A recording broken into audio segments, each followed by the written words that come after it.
जय हिंद साथियों, आप सभी का स्वागत करता हूं आप सभी के अपने चैनल टारगेट सिलेक्शन में। साथियों, बिहार पुलिस कांस्टेबल भर्ती में अगर बात करें, आप वाकई में सिलेक्शन लेना चाहते हैं तो एक जादुई क्लास साथियों आपको समर्पित कर रहा हूं। आपके नाम, आपकी वर्दी के नाम आपको समर्पित कर रहा हूं। जिस क्लास को अगर आप अच्छे तरीके से देख लेते हैं तो मेरा मानना है कि कम से कम इतनी नॉलेज आपको मिल जाएगी कि आपका फाइनल लिस्ट में साथियों नाम आ जाए। भले नीचे नाम आए कि भैया इनकी रैंक बहुत ज्यादा आई है, ठीक है, लेकिन फाइनल सिलेक्शन आपका साथियों हो जाएगा, ये मैं आपसे कह सकता हूं। आपको नंबर में कोई कमी, कोई कुछ भी आपको दिक्कत वगैरह नहीं देखने को मिलेगी, क्योंकि आज की इस वीडियो में साथियों मैंने पूरे सिलेबस को कवर अप करने की कोशिश की है। यानी कि जो भी जहां जहां से जिन जिन टॉपिक से, चाहे हिंदी हो, चाहे मैथ हो, चाहे बिहार जीके हो, चाहे एक तरीके से साथियों जीके हो, करंट अफेयर हो, सब कुछ मैंने कंप्लीट करने की कोशिश की है आज की इस वीडियो में। तो साथियों इस पूरे मॉडल पेपर को आप लोग देखिए और अपनी परीक्षा को साथियों बहुत आराम से क्रैक करिए। तो पहला सवाल आपकी स्क्रीन पर है और यहां पर मैंने हिंदी के सबसे पहले 10 सवाल लिए हैं। हिंदी के 10 सवालों में से स्कोर आपका जो होना चाहिए वो तकरीबन 7 का होना चाहिए, ठीक है ना। तो पहला सवाल है, कह रहे कि आग और राग का कवि किसे कहा जाता है। तो भैया आग और राग का कवि किसे कहा जाता है? रामधारी सिंह दिनकर को कहा जाता है। अगर आपसे सवाल पूछा जाए कि हिंदी का राष्ट्र कवि किसे कहा जाता है, क्या अगर आपसे सवाल पूछा जाए कि हिंदी का राष्ट्र कवि किसे कहा जाता है तो रामधारी सिंह दिनकर ही आपको बतला देना है। उसके बाद देखिए अगला सवाल कह रहे कि आचार्य भरत मुनि ने रसों की संख्या कितनी बताई। देखिए इनका नाम, पूरा नाम क्या है? भरत मुनि है। और भरत मुनि की अगर बात करें, इनका एक साथियों नाट्यशास्त्र आपसे पूछी जाती है कि नाट्यशास्त्र रचना किसकी है, तो नाट्यशास्त्र रचना साथियों भरत मुनि की है, यह भी आपको मालूम होना चाहिए। और भरत मुनि को पता क्या कहा जाता है साथियों? रसों का जनक कहा जाता है। क्या कहा जाता है? रसों का जनक कहा जाता है। देखिए भरत मुनि ने नमा रस जो है, ठीक है, नमा रस नहीं दिया, इसको माना ही नहीं। इन्होंने रसों की संख्या कितनी बताई? इन्होंने रसों की संख्या 8 बताई, इसलिए आंसर आपको ऑप्शन नंबर डी हो जाएगा। कहने कि शुद्ध वाक्य बताइए, यानी कि 4 वाक्य आपके सामने है, 1 शुद्ध वाक्य, 3 अशुद्ध वाक्य है, कौन सा है बताइए। चाय ठंडा हो गया, चाय ठंडी हो गई, ये होना चाहिए। एक तरीके से हलवा गरम गरम अच्छी लगती नहीं साथियों, हलवा गरम गरम अच्छा लगता है। पकने से पहले जामुन हरी होती है, ये भी गलत है। पेड़ लगाओ जीवन बचाओ, ये आपका जो होगा वो शुद्ध वाक्य हो जाएगा। अगला सवाल देखिए, कह रहे कि निम्नलिखित में से शुद्ध वाक्य का चयन कीजिए। फिर से आपको बताना है शुद्ध वाक्य कौन सा है। देखिए कह रहे कि बाल पक जाने से कोई अनुभव ही नहीं होता, ये शुद्ध वाक्य है। बाल एक जाने से, ये तो क्रम ही गलत है। बाल पक जाने से ही लोग, ऐसा भी नहीं है। बाल पक जाने से लोगों का अनुभव बढ़ते, ये भी गलत है। मैं कहूंगा शुद्ध वाक्य की अगर बात करें तो ऑप्शन नंबर डी वाला हो जाएगा, ए वाला हो जाएगा। उसके बाद देखिए अगला सवाल कह रहे कि निसंकोच शब्द में प्रयुक्त संस्कृत का उपसर्ग कौन सा है। अगर हम साथियों इसके उपसर्ग की अगर बात करें तो पता क्या हो जाएगा साथियों? नहीं हो जाएगा। और नहीं कहां पर लिखा हुआ है? ऑप्शन नंबर डी में लिखा हुआ है। अगला देखिए कह रहे कि अधिमानता में उपसर्ग क्या होगा, मुझे बताइए। तो यहां पर अधि शब्द जो होगा वो साथियों उपसर्ग आ जाएगा क्या? ठीक है, यहां पर अगर अधि की बात करते हैं तो ये साथियों उपसर्ग आ जाएगा। किस वाक्य में एक वचन का प्रयोग हुआ है? देखिए लड़के ने कहा, यहां पर क्या है? लड़के ने कहा, यानी कि एक लड़का है। लड़के बोले, ये साथियों बहुवचन हो जाएगा। लड़कों ने कहा, ये भी आपका बहुवचन हो जाएगा। लड़के ने लड़कों से कहा, ये भी आपका बहुवचन हो जाएगा। तो मैं कहूंगा एक वचन कहां पर है? लड़के ने कहा, ऑप्शन नंबर ए वाला आपका सही जवाब है। अगला सवाल देखिए, कहने के चाकू का बहुवचन क्या होता है, मुझे बताइए। तो आपको ये ध्यान रखना है, चाकू का बहुवचन चाकू ही होता है। उसके बाद देखिए कह रहे कि पुल्लिंग शब्द कौन सा है साथियों, बता दीजिए। तो सेना पुल्लिंग है। सेना कैसी है? तो स्त्रीलिंग हो जाएगा, ठीक है। धरती कैसी है? ये भी स्त्रीलिंग हो जाएगा। कुटुंब कैसा है? ये आपका पुल्लिंग हो जाएगा। और ये भी साथियों आपका स्त्रीलिंग हो जाएगा, मणि शब्द। नेक्स्ट नंबर का सवाल है, कह रहे कि स्वर्णिम शब्द में प्रत्यय कौन सा है, मुझे बताइए। तो स्वर्णिम की अगर बात करें, देखिए अंत में क्या आ रहा है? अंत में आ रहा है इम। तो स्वर्णिम में प्रत्यय क्या हो जाएगा साथियों? इम हो जाएगा। और यही आपका बिल्कुल सही जवाब हो जाएगा भाई, बहुत बढ़िया, वेरी गुड क्लास। साथियों अगर आपने अभी तक इस वीडियो को लाइक नहीं किया है तो रिक्वेस्ट आपसे ही करता हूं कि वीडियो को आप लोग लाइक कर दीजिए। और अगर साथियों आप लोग इस चैनल पर नए हैं, यानी कि टारगेट सिलेक्शन चैनल पर नए हैं, तो ये समझ लीजिए चैनल को जरूर आप लोग सब्सक्राइब कर दीजिए। आपके लिए साथियों पूरी टीम के द्वारा पीडीएफ तैयार की जा रही है बिहार पुलिस कांस्टेबल की। देखिए जो भी, एक तो पीवाईक्यू आपके लिए तैयार किए जा रहे हैं सॉल्यूशन के साथ, जो भी बिहार पुलिस कांस्टेबल की पिछली परीक्षाएं हो चुकी हैं वो सॉल्यूशन के साथ शिफ्ट बाय शिफ्ट आपके लिए तैयार की जा रही है। और आपके लिए साथियों 10 मॉडल पेपर तैयार किए जा रहे हैं, जिनको अगर आप देख लेते हैं, अच्छे तरीके से पढ़ लेते हैं, तो मेरा मानना है कि इसमें से लगभग साथियों 40% आपका पेपर फंसेगा। और PYQ में से आप सभी को पता है कि 30% पेपर फंसता ही फंसता है, तो कुल मिला के ऐसी 2 PDF आपको दी जाएंगी जिसमें से 70% पेपर फंसेगा। और एक अलग से करंट अफेयर की 1000 क्वेश्चंस की PDF आपको दूंगा। लगभग 70 से 75% अगर आप पेपर को कर देते हैं तो मेरा मानना है कि कोई आपका बाल बांका नहीं कर सकता, कोई आपको हरा नहीं सकता, आप एग्जाम में साथियों सबसे आगे हो गए। लेकिन अभी उसके लिए कुछ दिन आपको वेट करना पड़ेगा, 2 से 4 दिन का साथियों वेट करना पड़ेगा, ठीक है, फिर वो आपको मैं PDF दूंगा। अभी पूरी टीम उस पर लगी है, पूरी टीम का काम उस पर चल रहा है। खैर, अब हम लोग देख लेते हैं साथियों यहां पर बिहार जीके के सवाल।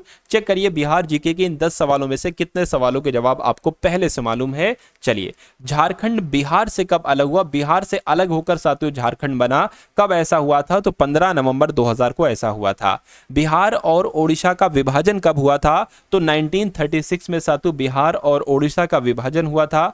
अगला देखिए, बिहार सोशलिस्ट पार्टी के संस्थापक कौन थे? तो इनका नाम साथियों जयप्रकाश नारायण है, और जयप्रकाश नारायण ही बिहार सोशलिस्ट पार्टी के संस्थापक थे। बिहार के प्रमुख समाचार पत्र बिहारी के संपादक कौन थे? तो बिहारी के संपादक की अगर बात करें, बाबू महेश्वर प्रसाद ही बिहारी के संपादक थे, ये समाचार पत्र था। उसके बाद देखिए करके बिहार के किस स्थान पर भारतीय राष्ट्रीय कांग्रेस का 1922 का अधिवेशन हुआ था? तो ये बिहार के गया में हुआ था साथियों, भारतीय राष्ट्रीय कांग्रेस का अधिवेशन 1922 में जो हुआ था।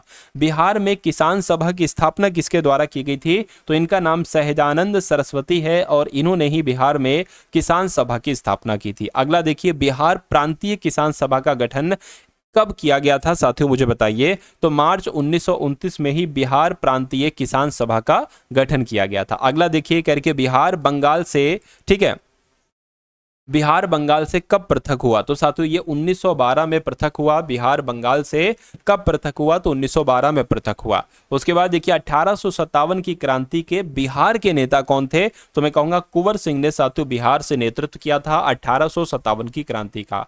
पटना को प्रांतीय राजधानी किसने बनाया? तो मैं कहूंगा पटना को प्रांतीय राजधानी तो शेरशाह सूरी के द्वारा बनाया गया। किसके द्वारा साथियों? शेरशाह सूरी के द्वारा बनाया गया था। उसके बाद देखिए अगला सवाल कह रहे कि गैल्वेनोमीटर के द्वारा मापा जाता है, यानी कि गैल्वेनोमीटर के द्वारा प्रतिरोध मापा जाता है, ऊर्जा, धारा या ताप। आप सभी को पता है हिंदी के 10 सवाल आपके आएंगे, उसके अलावा बिहार जीके के 10 सवाल आएंगे, और साथियों विज्ञान के कितने क्वेश्चंस आपके एग्जाम में आएंगे? पूरे साथियों 30 प्रश्न आपके एग्जाम में आएंगे। तो अब 30 प्रश्न देख लीजिए, पूरी विज्ञान के सबसे इंपॉर्टेंट, सबसे शानदार 30 सवाल आपकी स्क्रीन पर से गुजरेंगे बहुत तेजी के साथ। तो इन सभी सवालों को आप लोग रटते जाइए, तैयार करते जाइए, क्योंकि पेपर में क्वेश्चन आपको यहीं से देखने को मिलेगा। कहने के गैल्वेनोमीटर के द्वारा पता लगाया जाता है तो धारा चेक करी जाती है, धारा का पता लगाया जाता है।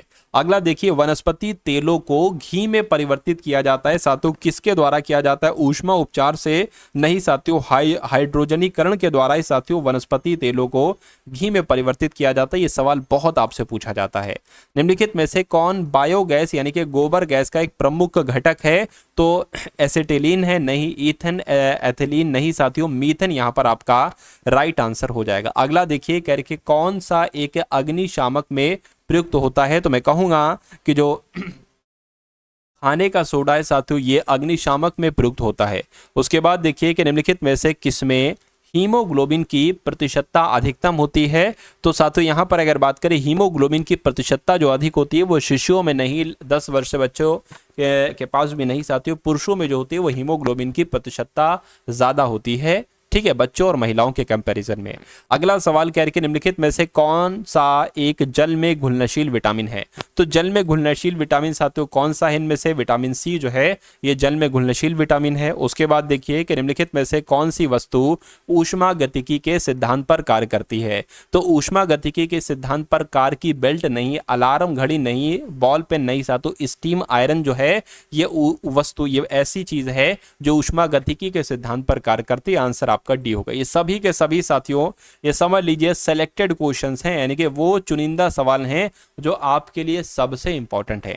अगर आप कोई चीज पढ़ रहे हो तो आप उस चीज को छोड़कर साथियों सबसे पहले आप इसको तैयार करिए, क्योंकि आपके एग्जाम में यहां से डायरेक्ट क्वेश्चंस आपको देखने को मिलेंगे। अगला सवाल है, कह रहे कि मनुष्य को सबसे अधिक जरूरी होता है। तो साथियों मनुष्य को सबसे अधिक, मनुष्य के लिए सबसे जरूरी विटामिन है, प्रोटीन है, कार्बोहाइड्रेट, वसा है। तो मैं कहूंगा प्रोटीन मानव के लिए सबसे जरूरी चीज है। उसके बाद देखिए साथियों अगला सवाल कह रहे कि इंसुलिन की कमी से होने वाला रोग इनमें से कौन सा है। तो बेरी बेरी इंसुलिन की कमी के कारण डायबिटीज, डायबिटीज जो होती है साथियों इंसुलिन की कमी की वजह से हो जाती है। आंसर आपका अगर है ऑप्शन नंबर बी तो बिल्कुल करेक्ट है। उसके बाद देखिए कि निम्नलिखित में से किसमें विटामिन ए बहुत अधिक मात्रा में पाया जाता है। तो यहाँ पर अगर बात करें साथियों गाजर आप लोग याद रखेंगे क्योंकि गाजर में विटामिन ए बहुत अधिक मात्रा में पाया जाता है। उसके बाद देखिए करके रेडियो सक्रियता के वर्ग विस्थापन का नियम प्रतिपादित किया था। तो किसके द्वारा साथियों किया गया था? इनका नाम फजन तथा सोडी है और इन्होंने ही रेडियो सक्रियता के वर्ग विस्थापन का नियम प्रतिपादित किया था। क्वेश्चन ये बहुत इंपॉर्टेंट था। उसके बाद देखिए करके रक्त संचरण संबंधी खोज की तो किसने की? वॉटसन क्रिक ने की? नहीं। एडवर्ड जेनर ने की? नहीं साथियों विलियम हार्वे ने ही रक्त परिसंचरण संबंधी खोज की थी। ये आपको यहां पर मालूम होना चाहिए भाई। बहुत बढ़िया, वेरी गुड क्लास। साथियों लाइक नहीं किया तो लाइक का बटन दबा दीजिए। इस चैनल पर अगर नए हैं तो चैनल को जरूर सब्सक्राइब कर दीजिए। और अगर बिहार पुलिस में साथियों आप सिलेक्शन लेना चाहते हैं तो मेरा मानना है कि जो भी साथियों मॉडल पेपर मैं आपको कराऊं, जितने भी मॉडल पेपर कराऊं आपके एग्जाम तक, आपको साथियों बहुत ध्यानपूर्वक उन सभी मॉडल पेपर को देखना है। क्योंकि एक मॉडल पेपर में मैं साथियों पूरे 100 सवाल लेता हूं और मैं वैसे ही सवाल लेने की कोशिश करता हूं जैसे आपके रियल एग्जाम में आएंगे। ठीक है ना? तो इस टारगेट सिलेक्शन चैनल को सब्सक्राइब कर लीजिए और डिस्क्रिप्शन में ग्रुप है उसको भी जरूर ज्वाइन कर लीजिएगा। अब यहां पर कहा जा रहा है कि स्टीम इंजन के आविष्कारक कौन है? तो इनका नाम साथियों क्या है? इनका नाम जेम्स वाट है और जेम्स वाट ही स्टीम इंजन के आविष्कारक थे। किस रक्त समूह के व्यक्तियों को सार्वभौमिक दाता कहा जाता है यानी कि यूनिवर्सल डोनर कहा जाता है? तो जो ब्लड ग्रुप ओ होता है ना साथ, तो इसको ही सार्वभौमिक दाता कहा जाता है यानी कि यूनिवर्सल डोनर कहा जाता है। अगला देखिए कि निम्नलिखित में से कौन सिलेंट्रेटा समुदाय के अंतर्गत आता है? तो क्या साथियों मैं कहूंगा जेलीफिश। बिल्कुल साथियों जेलीफिश ही सिलेंट्रेटा समुदाय के अंतर्गत आता है। साबुन को जल में घुलने पर जल के पृष्ठ तनाव पर क्या प्रभाव पड़ता है? तो जल का पृष्ठ तनाव बढ़ता है, घटता है? मैं कहूंगा घट जाता है। घट जाता है साथियों, तो आंसर आपका ऑप्शन नंबर बी हो जाएगा। उसके बाद देखिए कहा जा रहा है कि मनुष्य की साधारण श्वसन दर जो होती है वो कितनी होती है साथियों? 15 से 18 प्रति मिनट या 35 से 50 प्रति मिनट, 18, 20 या 25, 30? तो मैं कहूंगा साथियों 15 से 18 बार होती है साथियों श्वसन दर 1 मिनट में। इसलिए जवाब आपका जो जाएगा वो ऑप्शन नंबर ए के साथ जाएगा। अगला सवाल आपकी स्क्रीन पर है। धड़कन नहीं पूछी जा रही, यहां पर श्वसन दर पूछी जा रही है, मतलब जो सांस ली जाती है ना उस चीज के बारे में आपसे पूछा जा रहा था। कहेंगे साथियों यक्षमा के रोगियों में निम्नलिखित में से कौन सी औषधि प्रभावशाली होती है? तो यक्षमा जो होता है साथियों एक तरीके से टीबी, इसमें साथियों कौन सी दवा दी जाती है? रिफेम्पिसिन दी जाती है। कौन सी साथियों? रिफेम्पिसिन दी जाती है यक्षमा के रोगियों को। उसके बाद देखिए करके विद्युत मोटर निम्न सिद्धांत के अनुसार कार्य करता है। तो साथियों किस सिद्धांत के अनुसार कार्य करता है ये आपको ध्यान रखना है साथियों। फैराडे के नियम के अनुसार कार्य करता है। क्या? फैराडे के नियम, यानी कि ऐसा कहां पर लिखा हुआ है? ऐसा ऑप्शन नंबर ए में लिखा हुआ है। उसके बाद देखिए अगला सवाल कह रहे कि शाकीय भारतीय डॉक्टर की उपमा प्रदान की गई है। तो तुलसी को, आंवले को नहीं, तुलसी को साथियों कह रहे कि किस पादप को? तो मैं कहूंगा तुलसी को शाकीय भारतीय डॉक्टर की उपमा दी गई है, यानी कि शाकीय भारतीय डॉक्टर कहा जाता है तुलसी को। ठीक है। उसके बाद देखिए कह रहे कि इनमें से कौन प्रतिचुंबकीय है? तो इनमें से क्या साथियों देखिए लोहा तो प्रतिचुंबकीय नहीं है, लेकिन जो बिस्मत है ना, बिस्मत ये साथियों प्रतिचुंबकीय है। ये आपको ध्यान रखना है। आंसर अगर आपका ऑप्शन नंबर बी है तो मैं कहूंगा बिल्कुल सही है। उसके बाद देखिए अगला सवाल कह रहे कि जो तड़ित चालक है इसके आविष्कारक कौन थे? तो इनका नाम साथियों बेंजामिन है और बेंजामिन ही तड़ित चालक के आविष्कारक थे। राइट आंसर आपका ऑप्शन नंबर सी हो जाएगा। चुंबकीय अनुनाद पर आधारित है। तो जो साथियों MRI स्कैनिंग होती है ये चुंबकीय अनुनाद पर आधारित होती है, ये आपको मालूम होना चाहिए। उसके बाद देखिए संतरे में कौन सा विटामिन पाया जाता है? तो संतरे में तो साथियों विटामिन सी पाया जाता है, ये भी आपको पहले से मालूम होगा। वायुमंडल में कौन सी गैस की मात्रा सर्वाधिक होती है? तो वायुमंडल में तो साथियों नाइट्रोजन सबसे ज्यादा पाई जाती है। उसके बाद देखिए कह रहे कि दालचीनी पेड़ के किस भाग से एकत्रित की जाती है? दालचीनी जो है ना ये पेड़ के पत्ते से प्राप्त की जाती है? नहीं। तने से प्राप्त की जाती है? नहीं साथियों। पेड़ की छाल से प्राप्त की जाती है दालचीनी। ये मोस्ट इंपॉर्टेंट क्वेश्चन है साथियों, आपके एग्जाम में आएगा, इसलिए आपको रखना है इसको ध्यान। निम्नलिखित में से कौन मोलस्का के अंतर्गत आता है? तो अगर बात करते हैं साथियों मोलस्का के अंतर्गत आपसे पूछा जा रहा है तो जो ऑक्टोपस होता है। ऑक्टोपस ये साथियों मोलस्का के अंतर्गत आता है, मोलस्का वर्ग के अंतर्गत आता है। पौधे के किस भाग को केसर के रूप में इस्तेमाल किया जाता है, मुझे बताइए। तो पंखुड़ी को तो नहीं, पुंकेसर को नहीं साथियों, जो वर्तिका और वर्तिकाग्र होता है ना, इसको केसर के रूप में इस्तेमाल किया जाता है। सही जवाब आपका ऑप्शन नंबर सी हो जाएगा। वयस्क मानव में रुधिर की सामान्य मात्रा कितनी होती है? तो साथियों लगभग 5 लीटर होती है। क्या वयस्क मानव में रुधिर की सामान्य मात्रा जो होती है वो 5 लीटर होती है। उसके बाद देखिए कह रहे कि हवाई जहाज से यात्रा करते समय पेन से जो स्याही निकलती है ये क्यों निकलने लगती है, मुझे बताइए। वायु दाब में कमी हो जाती है इस वजह से। वायु दाब में देखिए वृद्धि तो नहीं होगी, स्याही के आयतन में वृद्धि ये भी नहीं, अत्यधिक भार ये भी नहीं, मैं कहूंगा ठीक है due to decrease in air pressure, यानी कि वायुदाब में कमी की वजह से हवाई जहाज से यात्रा करते समय पेन से स्याही साथियों निकलने लगती है। उसके बाद देखिए कह रहे कि 1947 में स्वतंत्र भारत की प्रथम कैबिनेट में शिक्षा विभाग का प्रभार किसके पास था, बताइए। तो किसके पास था साथियों? मौलाना अबुल कलाम आजाद के पास था। आंसर आपका ऑप्शन नंबर डी हो जाएगा। देखिए आपने साथियों अभी आप लोग देख रहे थे विज्ञान के सवाल, 50 सवालों तक तो विज्ञान के सवाल थे, लेकिन अब आप क्या देखेंगे साथियों? अब आप देखेंगे सामान्य ज्ञान के क्वेश्चन। क्या साथियों? अब आप सामान्य ज्ञान के क्वेश्चंस देखेंगे। उसके बाद साथियों आपको मैथ के सवाल देखना है और उसके बाद आपको साथियों इंग्लिश के सवाल देखना है। तो सामान्य ज्ञान के यहाँ पर मैंने 30 प्रश्न लिए हैं जो जितने आपके एग्जाम में पूछे जाएंगे, तो इनको बहुत अच्छे अंदाज में साथियों आप करने की कोशिश कीजिएगा। मेरा मानना है कि अगर आपकी सामान्य ज्ञान मजबूत है तो हर एक सब्जेक्ट साथियों आपका मजबूत होना चाहिए। चलिए तो भारतीय संविधान के किस अनुच्छेद में उच्चतम न्यायालय को याचिकाएं जारी करने की शक्ति प्रदान की गई है? तो यह अनुच्छेद 32 कहता है, यह अनुच्छेद 32 कहता है कि सुप्रीम कोर्ट को याचिकाएं जारी करने की शक्ति जो प्रदान की गई है वो अनुच्छेद 32 में की गई है। म्यूरिएटिक अम्ल का रासायनिक सूत्र क्या है? तो आपको मालूम होना चाहिए साथियों HCl है। HCl कहां पर लिखा हुआ है? ऑप्शन नंबर डी में लिखा हुआ ये L है। उसके बाद देखिए कह रहे कि इनमें से किसके अनुसार तापमान और अन्य भौतिक स्थितियां नियत रहने पर किसी चालक के दो बिंदुओं के बीच प्रभावित होने वाली धारा दोनों बिंदुओं के बीच विभांतर के अनुक्रमानुपाती होती है। तो यहां पर अगर बात करें ये कौन सा किस नियम के अनुसार है? मैं कहूंगा ओम के नियम के अनुसार, यानी कि आपके एग्जाम में हूबहू ये सवाल आएगा और हूबहू ऑप्शन आपको देखने को मिलेंगे। हो सकता है ऑप्शन ऊपर नीचे हो, लेकिन ओम का नियम आपका राइट आंसर हो जाएगा। उसके बाद देखिए कह रहे निम्नलिखित में से कौन सी पुस्तक मेगास्थनीज के द्वारा लिखित है? तो यहां पर इंडिका जो पुस्तक है ये मेगास्थनीज के द्वारा ही लिखित है। कह रहे कि किसने कभी भी भारत के लिए पेशेवर क्रिकेट नहीं खेला? तो विजेंद्र सिंह की अगर बात करें तो इन्होंने भारत के लिए कभी भी पेशेवर क्रिकेट नहीं खेला। उसके बाद देखिए कह रहे कि किस कार के मूल्य को राष्ट्रीय आय की गणना में शामिल नहीं किया गया है? तो साथियों किसकी अगर बात करें, यहां पर अगर बात करें एक फर्म में कार को राष्ट्रीय आय की गणना में शामिल किया गया है, एक नए घर के निर्माण को भी किया गया है, बाजार में मछली बेचने को भी किया गया है, लेकिन जो गृहिणी का कार्य होता है इसको नहीं किया गया है राष्ट्रीय आय में शामिल। उसके बाद देखिए कि निम्नलिखित में से कौन सी साहित्यिक कृति संध्याकर नंदी द्वारा रचित है? तो इनमें से साथियों कौन सी रचना रचित है ये आपसे यहां पर कुल मिला के पूछी जा रही है। चलिए तो अगर साथियों यहां पर बात करें रामचरितम या रामपाल चरित आपका आंसर है, तो मैं कहूंगा आपका जवाब बिल्कुल सही हो जाएगा। उसके बाद देखिए कह रहे कि the last queen of Kashmir नामक उपन्यास के लेखक कौन है? तो इनका नाम साथियों राकेश कौल है और इन्होंने ही the last queen of Kashmir नामक उपन्यास लिखा था। उसके बाद देखिए कह रहे कि कहां पर ब्रिक्स विदेश मंत्रियों की बैठक का आयोजन किया गया है? तो कहां पर किया गया है साथियों? रूस देश में ही अभी हाल फिलहाल में ब्रिक्स विदेश मंत्रियों की बैठक का आयोजन किया गया है। नेक्स्ट नंबर का सवाल कह रहे कि आंध्र प्रदेश की एकमात्र राजधानी किसे घोषित किया गया है? तो आंध्र प्रदेश की राजधानी अमरावती को घोषित किया गया है, यह भी आपको साथियों मालूम होना चाहिए।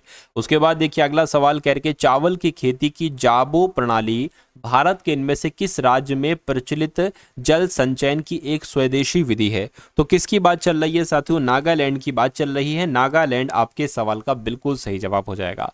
उसके बाद देखिए कह रहे कि महेश भूपति और लिएंडर पेस ने किस वर्ष विंबलडन पुरुष युगल खिताब जीता था? तो साथियों किस वर्ष जीता था? ये तो 1999 में जीता था, ये आपको साथियों याद रखना होगा।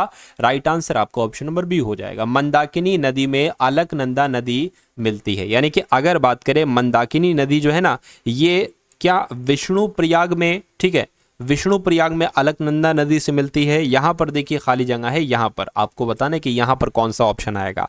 तो मैं कहूँगा रुद्रप्रयाग यहाँ पर सही जवाब हो जाएगा, क्योंकि मंदाकिनी नदी रुद्रप्रयाग में ही अलकनंदा नदी से मिलती है। सभी के सभी सवाल आप लोग तैयार कर रहे हैं ना? तैयार कर रहे हैं तो ये बहुत अच्छी बात है, बहुत गर्व की बात है आपके लिए। ऐसा अगर ऐसे ही साथियों कंसिस्टेंसी आप बनाए रखते हैं तो मेरा मानना है कि वो दिन दूर नहीं जब आपकी तैयारी साथियों ऐसी हो जाएगी कि तारीफ के काबिल आपकी तैयारी हो जाएगी और सिलेक्शन के लायक आपकी तैयारी हो जाएगी। आप अपनी तैयारी को उस मुकाम पर तो पहुंचाइए जिस मुकाम पर जाने पर सिलेक्शन होता है। आपकी तैयारी अभी हुई नहीं है और एग्जाम डेट की बातें आप कर रहे हो, तो आप पहले अपनी तैयारी मजबूत करो, पुख्ता करो। दुआ यही करो कि एग्जाम और आगे बढ़ जाए। वैसे तो एग्जाम की तिथियां घोषित हैं, जुलाई में आपका पेपर है, ठीक है, लेकिन आप यही करो कि भैया कुछ दिन और आपको मिल जाए तो अच्छा होगा आपके लिए, ठीक है। चलिए, तो और ये ना सोचिए कि अभी तो एग्जाम में है, कुछ दिन है, ऐसा ना सोचिए साथियों। ये मानिए कि एग्जाम आपका परसों है, कल वाली फीलिंग तो ना लाए, हैबत हो जाएगी। परसों आपका एग्जाम है, ऐसे आप साथियों पढ़ाई करिए, ठीक है। चलिए इस सवाल की अगर बात करें करके कौन सी घटना 1905 में बंगाल विभाजन से पूर्व घटी थी, तो किसकी बात चल रही है साथियों? जो चापेकर बंधुओं द्वारा प्लेग कमिश्नर की हत्या हुई थी 1905 में, बंगाल विभाजन से पहले हुई थी। उसके बाद देखिए करके दिहिंग निम्नलिखित में से किस नदी की सहायक नदी है? तो मैं कहूंगा ये ब्रह्मपुत्र की सहायक नदी है। आंसर आपका ऑप्शन नंबर ए हो जाएगा।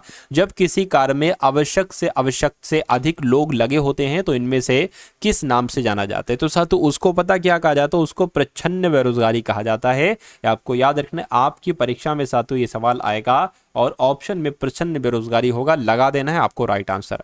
उसके बाद देखिए अगला सवाल, कहने के अभी हाल फिलहाल में जारी ग्लोबल जेंडर गैप इंडेक्स में भारत किस स्थान पर रहा है? तो भारत 129वें स्थान पर रहा है। राइट आंसर आपका ऑप्शन नंबर डी हो जाएगा। उसके बाद देखिए निम्नलिखित में से किसे ग्रीन हाउस गैस के रूप में नहीं जाना जाता है? तो मैं कहूंगा, ठीक है, किसको जाना जाता है? जो ऑक्सीजन है ना, इसको नहीं जाना जाता है। नहीं जाना जाता है तो यही आपका राइट आंसर हो जाएगा। कह रहे कि स्वतंत्रता मेरा जन्म सिद्ध अधिकार है, ठीक है, और मैं इसे लेकर रहूंगा। ये नारा किसका है? तो ये नारा साथियों बाल गंगाधर तिलक ने दिया था। किसने दिया था? बाल गंगाधर तिलक ने दिया था। ये आपको मालूम होना चाहिए। कह रहे कि निम्नलिखित में से कौन सी धातु खुले में रखे जाने पर आग लगने की साथियों संभावना होती है? क्या आपका जवाब होगा? बताइए। तो अगर पोटेशियम आपका जवाब है तो मैं कहूंगा पोटेशियम बिल्कुल सही जवाब हो जाएगा। पोटेशियम धातु खुले में रखे जाने पर आग लगने की पॉसिबिलिटी होती है।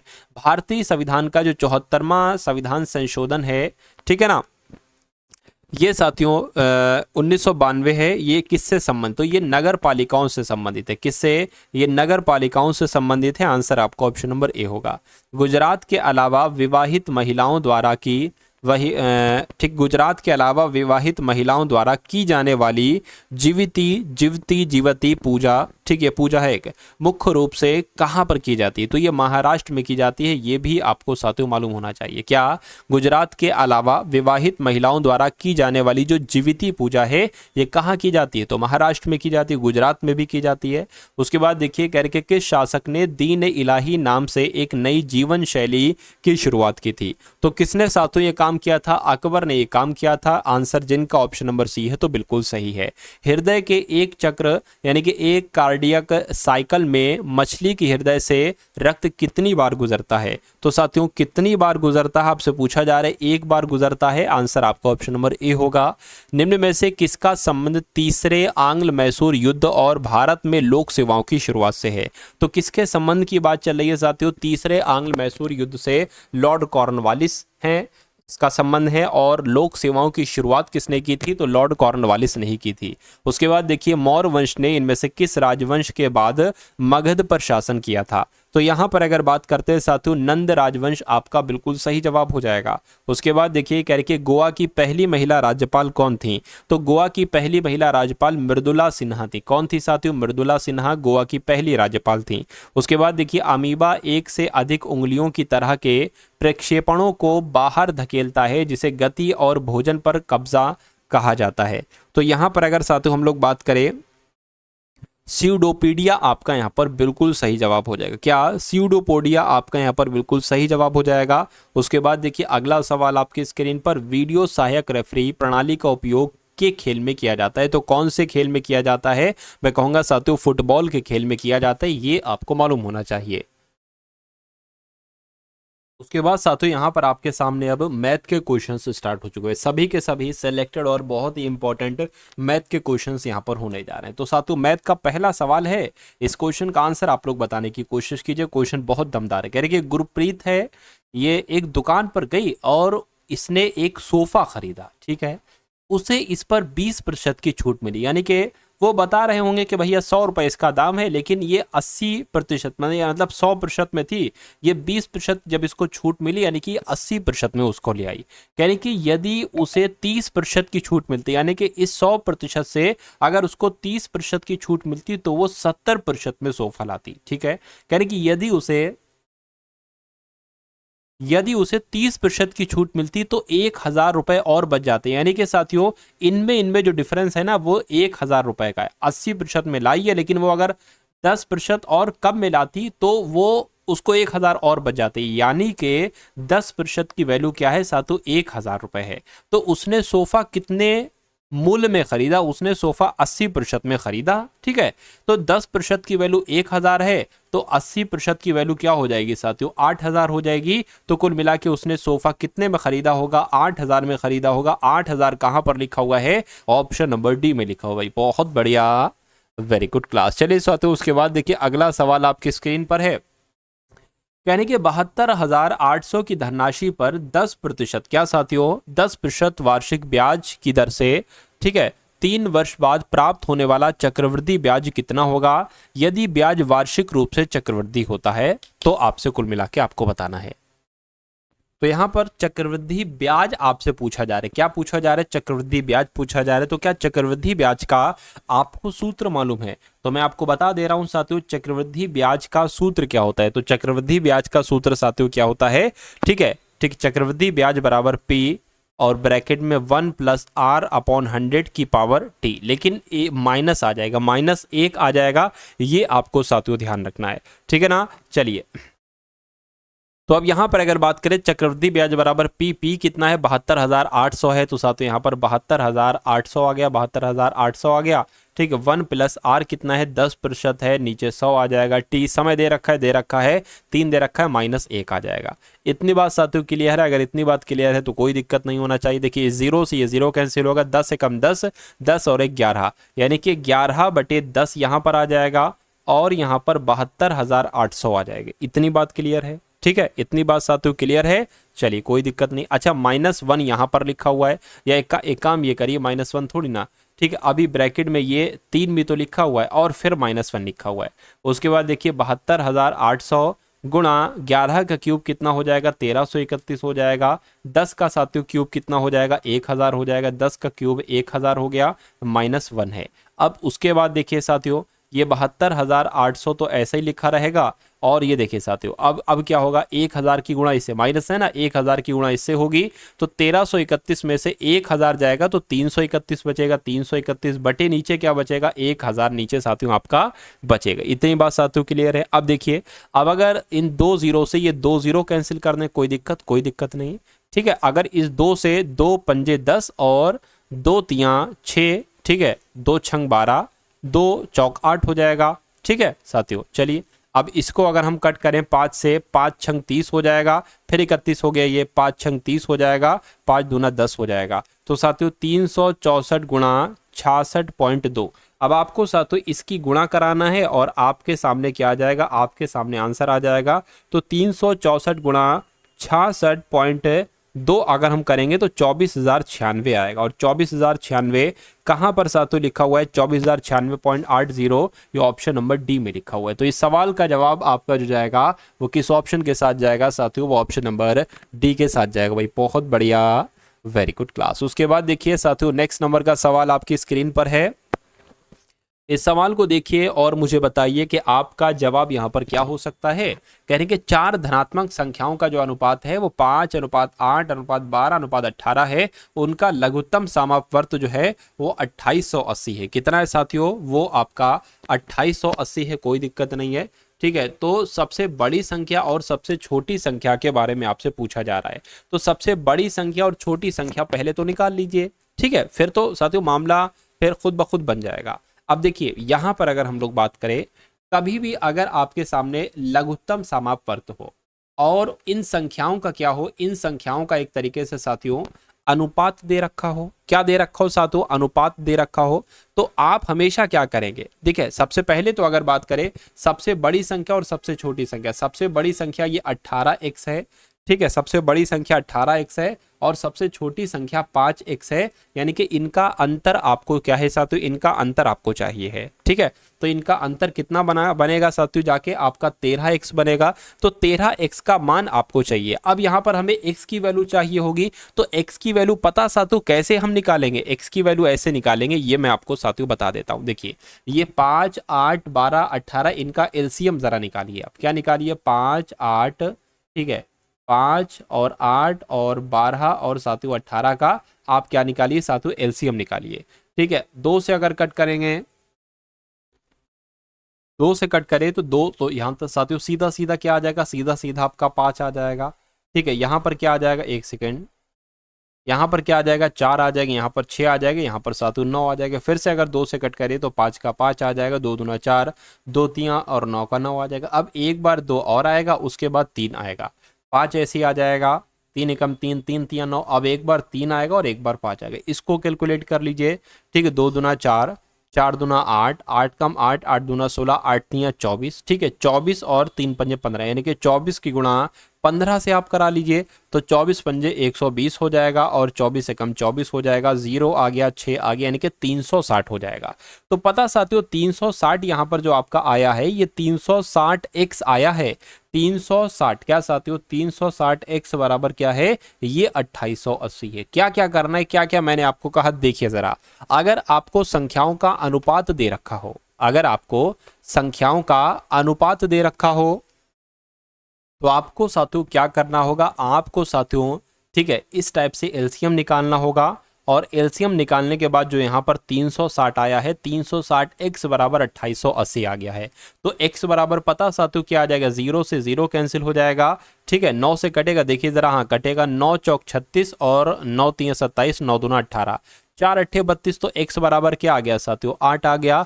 अब आपको 13x का मान निकालना है ना, तो 13 गुणा 8 साथियों कितने होते हैं, 13 अट्ठे 104 आपके होते हैं। तो 13 अट्ठे कितने हो जाएंगे, 104 हो जाएंगे। 104 कहाँ पर लिखा हुआ है, ऑप्शन नंबर बी में लिखा हुआ है। तो थोड़ा सा साथियों एक बार और इस सवाल के सॉल्यूशन को देखिएगा, आप लोग पीछे करके वीडियो को देखिएगा, तो आपके बहुत अच्छे तरीके से और साथियों यहाँ पर ये चीज समझ में आ जाएगी। उसके बाद देखिए अगला सवाल है आपकी स्क्रीन पर करके, एक परिवार की मासिक आय और खर्च का अनुपात, यानी कि अगर एक परिवार की मासिक आय 14 है, पैसा कितना आ रहा है, अगर 14 आ रहा है तो खर्च कितना हो रहा है, 11 हो रहा है। यदि परिवार की मासिक बचत अगर 13,500 है तो परिवार की मासिक आय कितनी है, यानी कि देखिए आय कितनी है साथियों, आय अगर बात करें तो 14 है और खर्च कितना है, अगर बात करें खर्च कितना है साथियों तो 11 है। अब देखिए अगर 14 कमाए जा रहे हैं और 11 बचाए खर्च करे जा रहे हैं तो साथियों 3 यहाँ पर बचत है, 3 बचत है, यानी कि 3x की बचत है। तो लेकिन यहाँ पर बचत कह रहे हैं 13,500 है, तो 3x की वैल्यू क्या है, 13,500 है। तो x की वैल्यू क्या निकल आ जाएगी, 3 चौक 12, 3 पंजे 15, 00, यानी कि 4500 रुपए साथियों निकल कर आ जाएगी, ठीक है ना साथियों। इतनी बात क्लियर है, x बराबर ये निकल कर आ गया। तो मासिक आय कितनी है, मासिक आय साथियों 14x है, मासिक आय 14x है। तो 14 गुणा 4500 कितना हो जाएगा, ये आपको बताना है। 14 की गुणा 45 से आप करा लीजिए, 00 जोड़ दीजिएगा, ठीक है। 14 पंजे 70 हो जाएगा, 14 चौक साथियों 68 हो जाएगा, 0 15, यानी कि 700 कितना साथियों, 75,000। 75,000 तो इसमें है ही नहीं, 75,000 तो इसमें, देखिए मुझसे कुछ गुणा में तो गलती नहीं है। 14 गुणा 45 630 होता है भाई साहब, 630। ये मैंने कुछ गलती कर दी क्या, 14 चक्कू 56 होता है भाई साहब, 68 मैंने क्यों लिख दिया, ठीक है। चलिए कोई दिक्कत नहीं है। तो कितना साथियों 630 और 00 यहाँ पर आ जाएगा, यानी कि 63,000 आपका आंसर बैठेगा जाकर। 63,000 कौन से ऑप्शन में है, तो ऑप्शन नंबर डी वाले में है भाई, बहुत बढ़िया, वेरी गुड क्लास। उसके बाद देखिए साथियों अगला सवाल है, कहा जा रहा है कि 5 संख्याएं कौन कौन सी हैं, A B C D E, इनका औसत कितना है, 150 है। यदि पहली तीन संख्याएं ए बी सी इनका औसत 130 है तो अंतिम दो संख्याएं यानी कि डी और ई का औसत क्या होगा। अब इस सवाल को कैसे करेंगे मैं शॉर्ट तरीके से आपको बता रहा हूं। अगर 5 लोग हैं, देखिए A B C D E, इनका औसत 150 है, तो अगर इनका योग कितना होगा पता, A plus B plus C plus D plus E, इनका योग कितना होगा, 5 की गुणा 150 में कर दीजिए, 15 पंजे 75, ठीक है, और 0 यानी कि इनका योग जो होगा वो 750 हो जाएगा। और अगर बात करें ए प्लस बी प्लस सी, इनका योगफल कितना होगा, अब ये 3 लोग हैं तो 3 की गुणा 13 से करोगे, 13 तियां 39 यानी कि 390 हो जाएगा।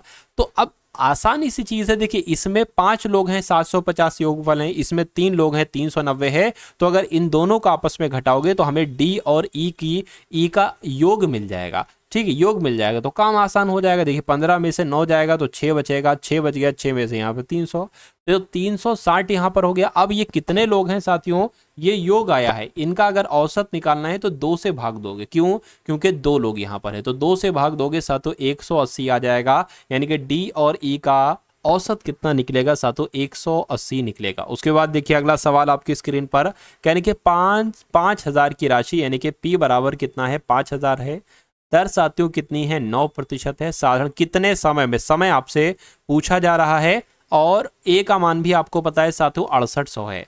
तो यहां पर ये पता कैसे निकलता है साथियों, टी यानी कि समय बराबर साधारण ब्याज गुणा 100 अपॉन पी इंटू आर, ठीक है। आप साधारण ब्याज पता कैसे निकालोगे, साधारण ब्याज क्या होता है, ए माइनस पी होता है, तो ए कितना है 6800 और पी कितना है 5,000, तो 1800 हो जाएगा, यानी कि साधारण ब्याज कितना निकलेगा, 1800 निकलेगा, गुणा आपका 100 हो जाएगा, नीचे पी कितना है 5,000 है, और साथियों आर कितना है 9%, इसको कैलकुलेट कर लीजिए। देखिए 3 जीरो से ये जीरो और ये जीरो कैंसिल हो गया, 9 एकम 9, 9 दूना 18, यानी कि 2/2 यहाँ पर 5 आया है। कितना आया है साथियों, यहां पर अगर बात करते हैं साथियों 2/5 आया है, तो कोई दिक्कत कोई परेशानी तो यहां पर नहीं हो रही है, देखिए जरा एक बार, चलिए एक बार फिर से करके देख लें क्या भाई। देखिए अगर साथियों ये 6800 में से, ठीक है, 5,000 घटेगा तो कितना, 6,000, 1800 ही तो बचेगा, तो 1800 गुणा 100, और पी कितना साथियों, ठीक है, और 9 आर कितना है 9%, सब कुछ तो ठीक है, इसको एक बार कैलकुलेटर से कैलकुलेट में करा लेता हूँ, ठीक है। ऊपर कितना है साथियों 1800, ठीक, और 2 आ जाएगा, और नीचे कितना आ जाएगा साथियों, नीचे आपका 9 पंजे 45 यानी कि 45,000 आ जाएगा, ठीक है। हाँ तो कोई दिक्कत नहीं, 4 बच रहा था, ये 2/5 कैसे आ गया भाई साहब, ठीक है। 4 वर्ष आपका जो होगा वो आंसर होगा, 4 वर्ष आपका आंसर यहाँ पर आ जाएगा। अब ये कैसे था ये भी मैं आपको बता दे रहा हूँ साथियों। देखिए समय बराबर कितना 1800 और गुणा यहाँ पर 100 हो जाएगा, बटे में क्या 5,000। देखिए जल्दबाजी में सवाल हमेशा खराब होता है, जल्दबाजी में सवाल हमेशा खराब होता है। इस 9 से कटेगा, यहाँ पर कितना आ जाएगा 200, 9 दूना 18, डबल 0 आ गया, ठीक है। अब यहाँ पर क्या होगा, 2 जीरो से ये 2 जीरो कैंसिल होंगे, इस 1 जीरो से ये 1 जीरो कैंसिल होगा, 5 से कम 5, 5 चौक 20 हो जाएगा, यानी कि 4 वर्ष आपका अगर जवाब है तो मैं कहूँगा आपका जवाब यहाँ पर बिल्कुल सही हो जाएगा भाई, बहुत बढ़िया, वेरी गुड क्लास। अब उसके बाद देखिए साथियों नेक्स्ट नंबर का सवाल आपकी स्क्रीन पर है, देखें और बताएं सही जवाब क्या होगा। कह रहे कि बेलनाकार, क्या साथियों, बेलनाकार स्तंभ का व्यास 85 सेंटीमीटर है और ऊंचाई 7 मीटर है, ठीक है। 20 प्रति, क्या साथियों, 20 प्रति मीटर स्क्वायर की दर से स्तंभ की वक्र पृष्ठ को रंगने की लागत क्या होगी, ठीक है। लागत आपसे पूछी जा रही, तो बेलन का वक्र पृष्ठ साथियों क्या होता है, अगर बात करें बेलन का वक्र पृष्ठ का सूत्र क्या होता है, बेलन का वक्र पृष्ठ का सूत्र क्या होता है साथियों, 2πRh, क्या साथियों 2πRh होता है। 2 की जगह पर 2 आ जाएगा, बाई की जगह पर 22/7 आ जाएगा। आर की अगर बात करते साथियों तो यहाँ पर त्रिज्या एक तरीके से कितनी है, व्यास दे रखा है, व्यास का आधा होता है, इसलिए 85 बटे हमें 2 लिखना पड़ेगा आर की जगह पर, ठीक है। और साथियों एच कितना है, तो 7 मीटर है, तो यहाँ पर 7 आ जाएगा। अब इसको जरा आप क्या करा लीजिए, कैलकुलेट करा लीजिए आप, और देखिए साथियों यहाँ पर क्या आता है, इस 7 से ये 7 कैंसिल होगा, इस 2 से ये 2 कैंसिल होगा, 22 गुणा 85 जरा करके मुझे बताइए क्या यहाँ पर साथियों आता है। चलिए भाई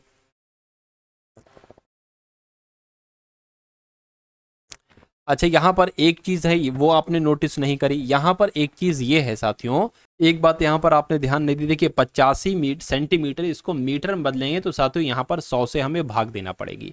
अब जब 100 से यहाँ पर साथियों भाग देना पड़ेगी तो पहले तो एक तरीके से क्या, इसको कैलकुलेट करिए, ये 17 आ जाएगा, 5 से कट होगा, 5 दूना 10, यहाँ पर 20 आ जाएगा, और कट होगा, ये 10 आ जाएगा, और ये साथियों 11 आ जाएगा। तो 17 की गुणा 11 से करके दिखाइए जरा, 17 गुणा 17 ऐसे आ जाएगा, तो साथियों 187 आ जाएगा। नीचे 10 से भाग दोगे तो 18.7 यहाँ पर आ जाएगा। ठीक है, यानी कि 18.7 मीटर स्क्वायर ये आपका यहाँ पर आ चुका है, बेलन का वक्र पृष्ठ आ चुका है। इतनी बात साथियों क्लियर है। अब थोड़ा सा यहाँ पर मुझे जगह चाहिए है, थोड़ी सी साथियों मुझे क्या चाहिए, यहाँ पर जगह चाहिए मेरे लिए। अब बेलन आकार स्तंभ की वक्र पृष्ठ को रंगने की लागत क्या है? देखिए यहाँ पर 18.7 आया है, तो इसकी गुणा देखिए 1 मीटर रंगने की लागत क्या है, मीटर स्क्वायर 20 रुपए है। ठीक है, तो कुल मिला के साथियों 18.7 गुणा 20 से इसकी गुणा करा लीजिए, आंसर आपका साथियों आपके सामने आ जाएगा। तो 18.7 गुणा, ठीक है, गुणा 20 से अगर कराते हैं तो 374 आता है, यानी कि 374 आता है। तो 374 कहां पर लिखा हुआ है साथियों? 374 आपका ऑप्शन नंबर बी में लिखा हुआ है। तो जिनका आंसर ऑप्शन नंबर बी के साथ है, मैं कहूंगा बिल्कुल करेक्ट है। उसके बाद देखिए अगला सवाल आपकी स्क्रीन पर है साथियों, देखिए और बताइए सही जवाब क्या होगा। कहा आपसे ये जा रहा है कि ब्याज वार्षिक चक्रवृद्धि होने पर 1600 की धनराशि 15% की दर से 2 वर्षों में प्राप्त होने वाला चक्रवृद्धि ब्याज क्या है? तो यहां पर भी साथियों वही चक्रवृद्धि ब्याज आपसे पूछा जा रहा है। तो चक्रवृद्धि ब्याज क्या होता है? मिश्रधन माइनस मूलधन होता है। ठीक है, तो इसका सूत्र क्या है? चक्रवृद्धि ब्याज की अगर बात करें, चक्रवृद्धि ब्याज का सूत्र मैंने आपको अभी बताया था। ठीक है, अभी बताया था साथियों। तो चक्रवृद्धि ब्याज की अगर बात करें, ये सूत्र बहुत इंपॉर्टेंट है साथियों। ठीक है, पी ब्रैकेट में 1/100 की पावर टी, और माइनस क्या हो जाएगा? माइनस साथियों यहाँ पर 1 हो जाएगा। ठीक है, पी की अगर बात करें, पी कितना है साथियों? 1600 है। 1 प्लस आर कितना है? आर साथियों 15% है, बटे 100 आ जाएगा। टी की अगर बात करें 2 वर्ष है, -1 आ जाएगा। अब इसको अगर देखिए 5 3 15, 5 दूना 10, 0, यानी कि 20 से कम 20, 20 और 3 23, 23 बटे 20 आ जाएगा। 23 बटे 20 यहाँ पर आ चुका है, और 1600 साथियों यहाँ पर आ चुका है। स्क्वायर है तो साथियों इसका क्या हो जाएगा? इसका आपका स्क्वायर हो जाएगा। अब उसके बाद देखिए, अब साथियों यहाँ पर अगर बात करें तो 1600 गुणा, अब देखिए 23 का स्क्वायर क्या होता है? ठीक है, 23 की अगर बात करें, 23 का स्क्वायर क्या होता है और 20 का स्क्वायर क्या होता है? 23 का स्क्वायर 529 हो जाएगा, 529 आ गया। ठीक है, और ये 20 का स्क्वायर 2 दूना 4, यानी कि 400 होगा, 400 आ गया, -1 है। ठीक है, 1600, अब ये अलग चीज़ है और ये अलग चीज़ है। ठीक है, 400 इधर आ जाएगा, तो 529 में से क्या साथियों? 529 में से अगर 400 घटाते तो 129 आ जाएगा। 129 बटे इधर कितना आ जाएगा? 400 आ जाएगा। ठीक है, 2 से 2 0, 4 एकम 4, 4 चौक 16, 129 गुणा कितना आ गया? 129 गुणा 4 कितना हो जाएगा? 516 हो जाएगा। क्या हो जाएगा? 516 हो जाएगा। तो 516 आपके इस सवाल का बिल्कुल सही जवाब हो जाएगा। भाई बहुत बढ़िया, वेरी गुड क्लास। उसके बाद देखिए अगला सवाल, और आज की इस वीडियो का अंतिम सवाल है ये, यानी कि यदि क्रय मूल्य विक्रय मूल्य का 84% है, यानी कि अगर क्रय मूल्य विक्रय मूल्य का, विक्रय मूल्य यहाँ पर आ जाएगा नीचे। ठीक है, यदि क्रय मूल्य विक्रय मूल्य का ये 84 आ जाएगा और नीचे 100 आ जाएगा, यानी कि अगर किसी चीज़ को 84 रुपये में खरीदा है और 100 रुपये में बेचा जा रहा है तो 16 रुपये का लाभ हुआ। इसको प्रतिशत में साथियों बदल लीजिए, नीचे क्या आ जाएगा साथियों? नीचे आपका 84 आ जाएगा। इतनी बात साथियों क्लियर है? चलिए, 4 चौक 16, 4 दूना एकम 4 दूना 8, 4 एकम 4। ठीक है, तो देखिए ये आपका हो गया 400 बटे 21 आ गया। कितना आ गया साथियों? 400 बटे 21 आ गया। इसको कैलकुलेट कर लीजिए, नीचे 21 आ जाएगा, 21 एकम 21, 21 दूना 42 हो जाएगा, ज़्यादा हो जाएगा, तो 21 एकम 21 हो गया। फिर अगर बात करें इसको कट करना है, ठीक है, ये कितना हो जाएगा साथियों? 21 एकम 21, ये 19 हो जाएगा, यानी कि इधर 190 हो जाएगा। तो कितना साथियों? अगर 21, ठीक, 21 की गुणा 8 से करते 168 आता है, 190 लाना है, तो 21 की गुणा साथियों अगर हम यहाँ पर 9 से करते हैं तो 189 आ जाएगा, यानी कि 21 नीम कितने हो जाएंगे? 189 हो जाएगा, और बचा 1 वो साथियों यहाँ पर आ जाएगा, यानी कि 19 सही 1/21 आपका जवाब हो जाएगा। और ऐसा कहाँ पर लिखा हुआ है? 19 सही 1/21%, ऐसा ऑप्शन नंबर डी में लिखा हुआ है। तो ये आपका साथियों बिल्कुल सही जवाब है। उसके बाद देखिए साथियों, अब इंग्लिश के क्वेश्चंस भी आप लोग यहाँ पर देख लीजिए, यानी कि choose the correct alternative to fill in the blanks. 3 in 4 makes 3 and 4 makes, मतलब 3 और 4 मिलकर 7 होते हैं। तो यहाँ पर क्या आना चाहिए, एंड आना चाहिए, यानी कि 3 और 4 मिलकर क्या बनते हैं साथियों, 7 बनते हैं। आंसर आपका बी हो जाएगा।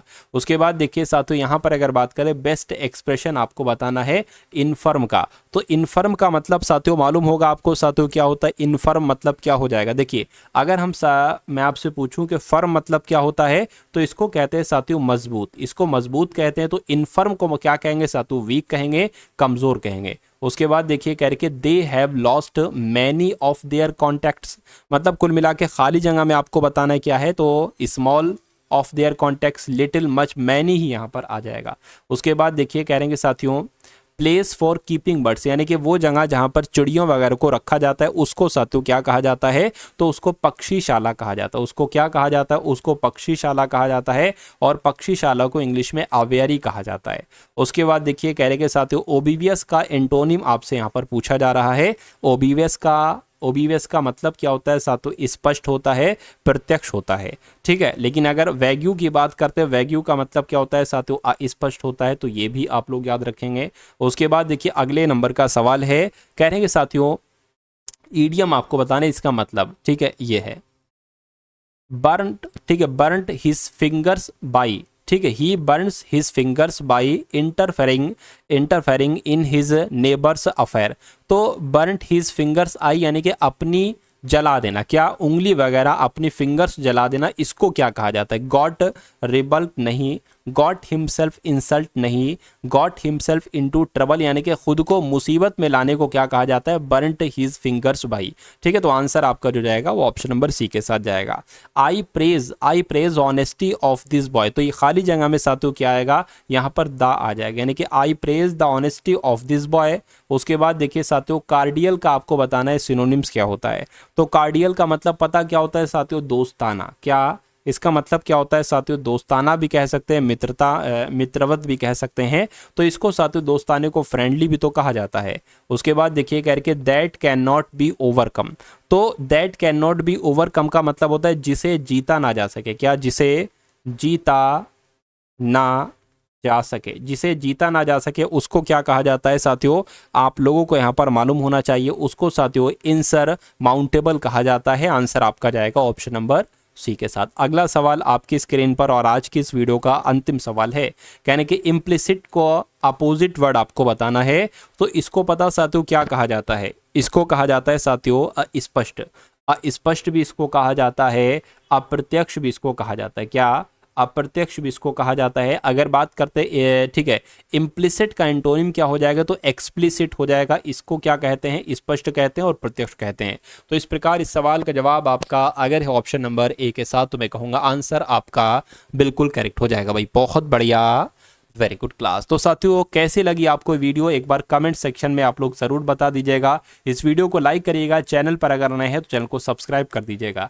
और आपके लिए साथियों ऐसी पीडीएफ बनाई जा रही है जिसको पढ़कर पेपर आपका 100% क्रैक हो जाएगा। बस डिस्क्रिप्शन में साथियों ग्रुप है, टेलीग्राम ग्रुप है, व्हाट्सअप ग्रुप है, उन दोनों ग्रुप को ज्वाइन कर लीजिए, वो पीडीएफ आपको साथियों प्राप्त हो जाएगी, ठीक है ना। 2-4 दिन में, क्योंकि पूरी टीम लगी हुई है, मेहनत के साथ लगी हुई है वो पीपीटी बनाने में, क्योंकि बिहार पुलिस कांस्टेबल के प्रीवियस ईयर क्वेश्चन भी होंगे, एक्सपेक्टेड क्वेश्चंस भी होंगे, सब कुछ होगा साथियों, उसमें सभी सब्जेक्ट का होगा, सब एमसीक्यू फॉर्म में वो पीडीएफ होगी।